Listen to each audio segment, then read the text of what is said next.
À seulement quelques kilomètres du centre de Lacanau, ce parc et jardin botanique est l'un des plus beaux jardins extérieurs de Crète, au pied des montagnes Blanches.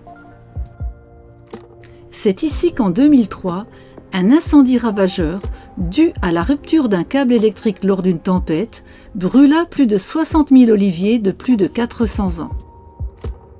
En 2004, les 4 frères propriétaires du terrain accomplirent un travail incroyable pour créer ce morceau d'Éden d'une surface de 20 hectares sur les terres brûlées, mais c'est sans compter sur la nature qui reprit ses droits. C'est en 2009, après avoir réalisé un travail colossal, que le jardin fut ouvert au public.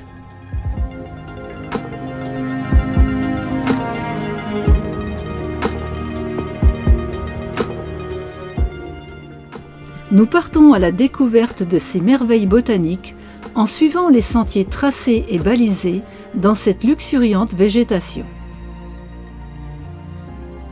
La promenade dure environ 2 heures et nous fait traverser différents jardins agrémentés par des éléments de la nature, des sculptures ou d'anciens outils paysans.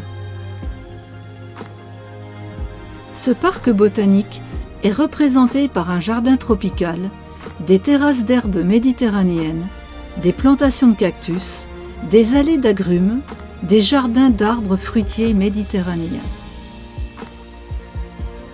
De nombreux animaux se promènent librement dans le parc, parmi les arbres fruitiers du monde entier, les herbes médicinales indigènes, les épices aromatiques et les plantes ornementales.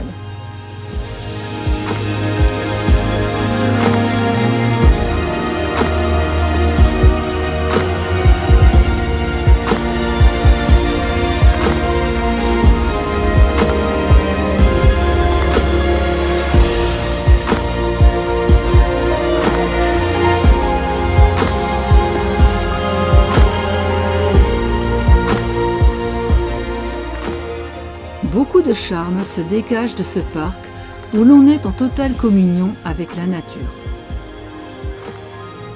Nous déambulons dans les pentes et sentiers de la montagne environnante. Une petite place pour se reposer a été aménagée et nous offre une vue magnifique sur la vallée en contrebas, dessinée et creusée par un torrent qui aujourd'hui malheureusement est à sec.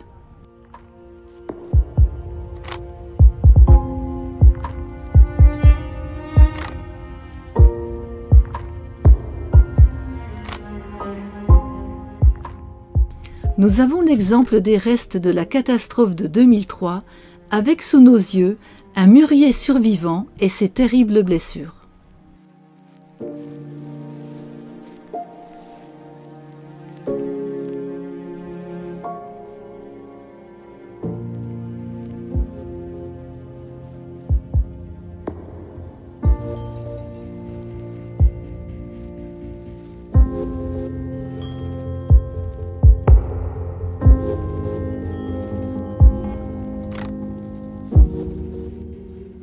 Confortablement installés dans un fauteuil sculpté dans la pierre, nous admirons en contrebas l'étang aménagé avec ses promeneurs et sa faune aquatique.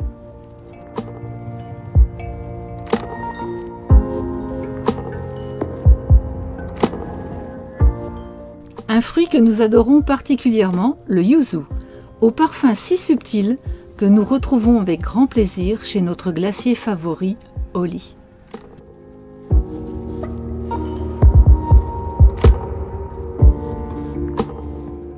En passant régulièrement d'une plante à un arbre, d'un insecte à une fleur, d'un animal à un élément décoratif, on finit par arriver au bout de la promenade qui serpente à flanc de colline, sans se rendre compte du nombre de kilomètres et du dénivelé parcouru.